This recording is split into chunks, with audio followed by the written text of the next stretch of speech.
Today, we got a deadly gang war in Texas that can't stop. Make sure you hit the like, subscribe button, and the notification button so you don't miss no more content. Let's get right into it. Fort Worth, Texas. Get Money LILRONNIE is at a local car wash in the Fort Worth suburb. His 5-year-old daughter in the front seat. What should have been a routine night turns into a nightmare. Two gunmen pop out in an ambush, and then the car wash explodes in gunfire. When it's over, both father and daughter are gone.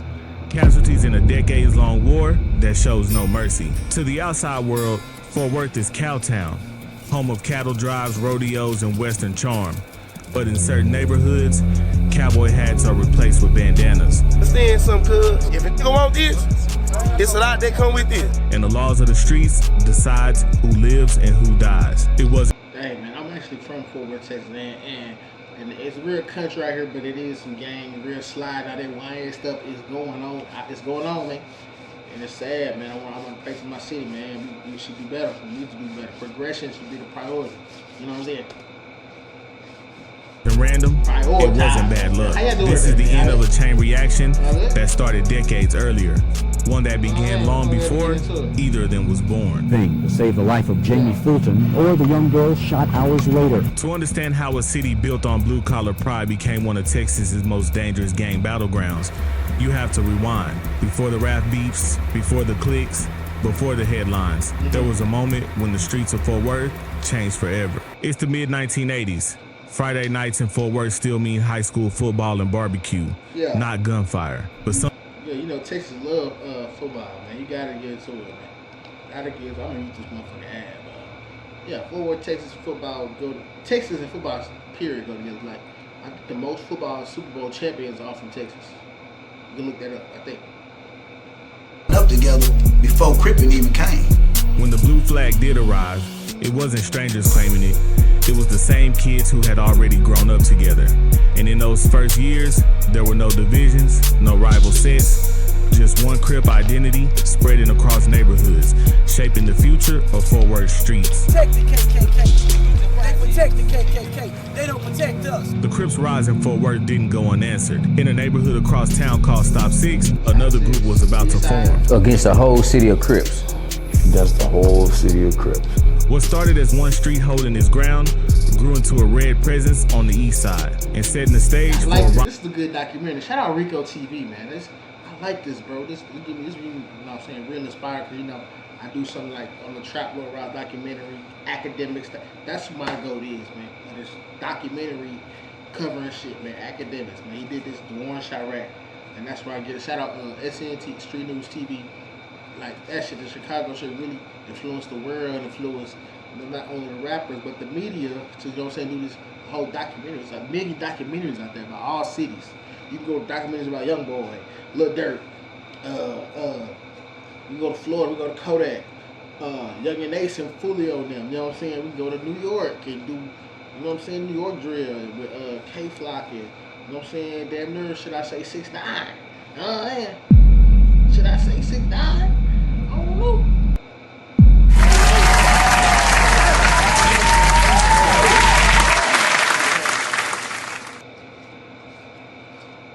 Rivalry that could define the decade. California Pyru influence gave Truman its identity. When we got jumped in, but all them looking out of California, they all Pyru. Outsiders often separated Bloods and Pyrus, but in Fort Worth, the set moved as one. But even the strongest brotherhoods aren't bulletproof, and the first loss will come faster than anyone expected. Because Lil Pat is the first Blood that got killed out of Fort Worth. His murder sent a message. This wasn't make-believe anymore. Every color, every block, every move carried a price. And that price was about to skyrocket. Within a short span, the city plunged into an all-out war. At the height of the gang war here, there was a drive-by shooting every day. In 1 year in the early 90s alone, 115 people were murdered in a city of just about 400,000 residents. That's a murder rate that put Fort Worth near top of the entire country. In 1 year, 115. It was a war without front lines. Every corner store, gas station, every party was a potential battleground, and the blood hadn't even reached its highest tide yet. Columbus Dwayne Johnson known on the streets as Lil Rank, was only 17. One night in March 92, the after-hours crowd outside of a Mitchell Boulevard bar swelled past 100 deep. Arguments let out. A shotgun blast dropped one man where he stood. Then gunfire erupted from every direction. In the confusion, Lil Rank was hit. He ran, but he didn't make it far. More shots rang out.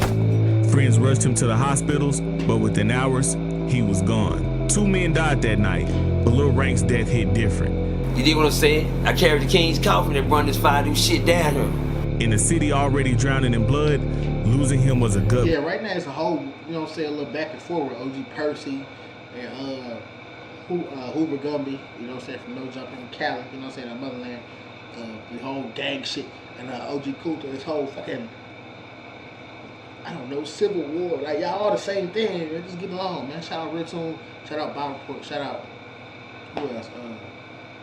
Yeah, man, shout out Casual, man. Shout out everybody, man. It's cool, man. Y'all know Casual. Punch. Shout out everybody covering. Shout out that nobody was about bringing this, whatever this untouchable. This wasn't just a bad summer. Even longtime residents, people who survived the crack era, said they'd never seen nothing like it. Fort Worth would become officially the murder capital. That title wasn't a badge of honor, it was a warning. And the bloodshed, it wasn't slowing down. In fact, it was just starting to boil over. Imagine being able to build an app with your name on it, just by... This shit really, you know what I'm saying, gun. Probably gonna bring real, you know what I'm saying, I don't know. Another year later in the 90s, police recorded 201 gang-related murders. 55 of those victims are kids. Funerals weren't safe. Rivals were bold enough to even dump bodies out of a casket before the 94 truce. The violence was so constant, it felt like the whole city was holding its breath, waiting on the next body to drop. Then came a night that proved just how reckless it had all become. February 27th, 1994. 2 teenagers, just 16 and 17 years old, rode through in a car, armed with an assault rifle. They didn't pull up to go to a rival's house or an enemy's corner. They pulled up to a group of people, leveled the gun, and unleashed over 24 rounds in under a minute. When the smoke cleared, 3 people were dead, and 1 was fighting for their life. No warnings, no care for who they hit, just lead flying through the night. And the streets didn't forget. That single burst of violence would set off a chain of retaliation that left even more bodies on the pavement before the summer was over. 10-year-old Micaiah Price was shot by a man wearing gang colors. In that type of climate, it only took one bad decision to set off a chain reaction that would leave more bodies on the pavement than anybody was ready for. By the late 1990s, something different had started to happen in Fort Worth. The Crip and Blood wars that once tore the city apart was fading. Most of the major players were either locked up or gone forever. And the ones still standing weren't riding for colors, they were moving weight. Quietly, strategically, the city was shifting from sets to hustlers. We had figures like Twisted Black turning street stories into regional buzz, gave Fort Worth a voice beyond the block. But the fame didn't stop the heat. Twisted Black, as he was about to break through as the first rapper from Fort Worth to make it, he was wrapped up in a federal indictment that would land him behind bars for 33 years. In this same era, the Fishbowl, a Southside Crip 33 years is crazy, neighborhood stronghold with only one way in and one way out. In 2005, undercover officer Tegan Broadwater entered it under a new name, T, posing as a cocaine dealer. Over 18 months, he earned their trust, learned the streets, then came Operation Fishbowl. That came with 51 arrests, 41 federal cases, and over $1 million in drugs, cash, and guns seized. The news called it a victory, but within no time, the crime was back. Broadwater later wrote Life in the Fishbowl, reflecting on not just the bus, but the people behind it. These guys are really that book, man. He put a whole bunch to know. Of fathers and mamas, and you see, they had women handcuffed, bro. Like, you know they told, you know the women told. You know over time, I really liked them, and I was rooting for them. Because even inside the war zone, humanity still existed. And by 2005, a new generation had arrived. But they weren't waving red or blue. They were repping something different. And what they did next would flip the entire city on its head. So it wouldn't be, I think it was from Blood and Crip shit to, like, you know what I'm saying, cultural, not cultural, where you from, like hoods and cliques. You know what I'm saying? Who you mess with, you know what I'm saying? Because it's whole cliques full of Bloods. The kids who were just toddlers during the Murder Worth era were now stepping into their teens. And while the color-coded war of the 90s had faded, the mindset was still left behind. It was carved into their cousins, their older brothers, their neighborhood walls. But something had changed. They wasn't banging sets anymore. Now it was cliques. Crews like DSG and CG on the south side and MVP and LYT on the east side. The lines were still there, but they were blurred in different ways. You see Crips and Bloods in the same clique. Loyalty wasn't to a color anymore. It was to the clique, to whoever had your back when it counted. Like the original gangs before them, these cliques were run by teenagers. But unlike the Murder Worth era, it wasn't guns first.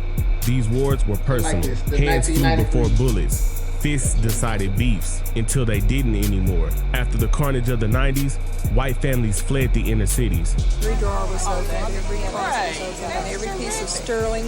Neighborhoods that were once all white flipped. They moved to Crowley, Burleson, North Richland Hills. But one part of Fort Worth was still holding on, the southwest side, historically known as the good side of town. But then came the city's new housing strategy. The projects were being torn down, and Section 8 vouchers were starting to pop up on the southwest side. Now, kids from Stop 6, the south side, were all living in the same vicinity, the same apartments, going to the same schools. The beef didn't just travel, it got compressed. Fights broke out everywhere, at the mall, the bus stop, the corner store, everywhere. And house parties became war zones. One night at a clique party, 16-year-old famous Lockhart was gunned down. To this day, that case is still cold. But what came next didn't leave room for mystery. Cause just like the murder of Lil Pat, just like the death of Lil Rank, one loss turned the temperature all the way up. Now, it's like every single house party got shot up. And teenagers were no longer fighting. They were toting pistols. But here's the thing, the clique era wasn't Murder Worth by any stretch of the imagination. Most of the major players made it out. They learned, they evolved. They watched what happened to the OGs of the 90s, the ones who became drug addicts, the one that became has-beens. Some became entrepreneurs, fathers. The streets hardened them, but didn't break them. In that next shift, it wouldn't come from the block, but it would come from the climate of music. Now, man, we finna show y'all how we gonna hit that hole in the D, how we gonna put it.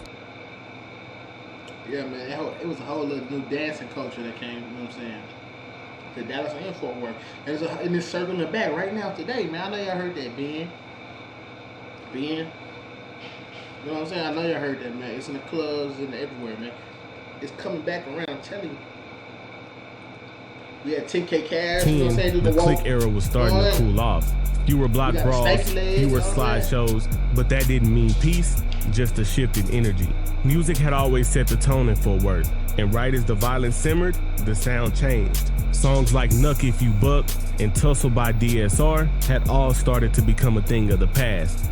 But now, it was time to dance.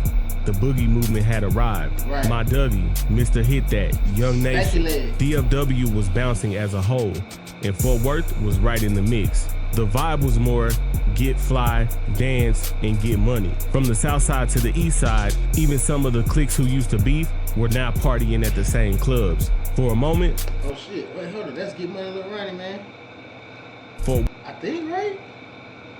Some of the cliques who used to beef were now partying at the same clubs. For a moment, Fort Worth and most of the DFW felt just fun. People still died, fights still broke out, but the tension was different. The past wasn't forgotten, it just wasn't the steering the car anymore, until something came along that jerked the wheel. In 2012, a dread-headed teenager from Chicago named Chief Keef had came on the scene, and Fort Worth and most of America was never the same. Drill music wasn't new, but now it was on the internet. And for the first time, rap beefs were happening in real time with real bodies and real shooters all on display. Responsible for your son's death? Chief Keef. It was viral, it was addictive, and just like everywhere else, it was coming to Texas. In 2015, fresh out from beating an attempted murder charge, a young rapper named Go stormed onto the scene. He wasn't just a rapper, he was a walking fire starter. Put on the street, no internet, no DJ, none of that, just street shit. Charismatic, aggressive, unpredictable. Yayo was Fort Worth's Chief Keef, and his crew, Hood Fame, a wild mix of guys from every hood in the city. And that alone should have been a red flag, because in Fort Worth, unity doesn't last. So the split started to happen. Spud Boom, a Crip from the South Side who repped MVP, which is an East Side clique, fell out with Go Yayo. The lines were drawn fast. South versus East, old rivalries reborn in a new form. At first, it felt like rap beef, but then the hood fame casino split happened. Bugatti Casino and CJ Casino, once Go Yayo's closest allies, broke away. Man, niggas, me and Yayo been rapping. We've been together 3 years. Me and Yayo got one video. Who both say they caught heat from their own neighborhoods for rocking with Yayo in the first place. I'm saying, but at that point, nigga, it was no more, none of that. This wasn't just a breakup, it was a start of a war. Fort Worth started to feel like Murder Worth all over again. Only now, the faces were barely out of high school. Some still in it. And Yayo wasn't just popular, he was shaping an entire generation. The generation under him called themselves YTN Murder Gang, led by a rising rapper named Murder Gang PB, who would later sign to Big X's 600 ENT. But Yayo's enemies weren't quiet either. Bugatti and CJ had their own group. The Murder Gang versus Ape Gang beef wasn't just a neighborhood rivalry. It was deadly and real, and it still echoes all the way up the street ladder. We're not going. As soon as any shot get let off, they're saying our name, period. I don't know exactly how it started. Truth is, I'm too old to pretend to. But here's what I can tell you. These two sides were once tied to Fort Worth's biggest names, the hood fame side and the casino side. And when I got hip, it wasn't a punch. It came from a diss. It came from a song that would actually change the modern era of Fort Worth forever. Nike Flow by J-Dub, a rising young Ape Gang rapper, went straight for the head. But it wasn't at YTN, it was at the biggest rapper in the city at the time, Go Yayo. And in this song, Nike stands for I'm killing everybody. And in Fort Worth, it didn't just feel like rap. J-Dub's name started circulating everywhere. People were whispering about bodies, shootouts, robberies, and as I said, he unfortunately became a victim of the streets. Then came something nobody had to put the gunshot. Was ready for. A 12-year-old, LILRONNIE, an Ape Gang affiliate who was visibly young, but was already knee-deep in the streets. Shout out. You know what I'm saying? SK, man. Shout out SK, free SK. I don't know how we did it though. Hopefully when we see this video, LILRONNIE free, because his ass always bad little Glock in that bitch. Already making headlines, even falsely accused of shooting a baby. Across the city, YTN had their own young soldiers. One of them, OG Percy's actual son, who's now serving 20 years in prison. But just like Chicago, the songs got louder and the bodies start dropping. So many names, so much potential, gone. But what makes it different now, Fort Worth isn't just divided by sides anymore. Fort Worth is eating itself. Ape Gang is split up. Murder Gang PB and Yayo no longer allies. And every alliance that once kept things in check has now crumbled. Remember what I said about the music setting the tone in Fort Worth? Our neighbors in Dallas has something called New Dallas. And that tone is about getting money. But in the streets of Fort Worth, they still load and clip. The question is, will Fort Worth follow Dallas into a new era, or will it keep chasing its 30-year deadly reputation? Yeah, man, I don't know, man. We need to get on that New Dallas shit, man. Introducing the business card that gives back all you. Shout out Rico TV, man. I'm really, you know what I'm saying, in Dallas, Fort Worth, you know what I'm saying, around the city every day. And it's, you know what I'm saying, it is, like, just, you know what I'm saying, if you just not into it, like, if you a civilian, like, it's not going to affect you unless, like, you at a party, like, parties do get shot up, man, everything gets shot up, train rides get shot up. I mean, just be safe out there, man, everybody be safe, man. Shout out Rico TV for this documentary, man. I'm going to spin back with one, you know what I'm saying, going for work, we got that coming, man. But make sure you like, subscribe button, and notification bell so you don't miss no more content. And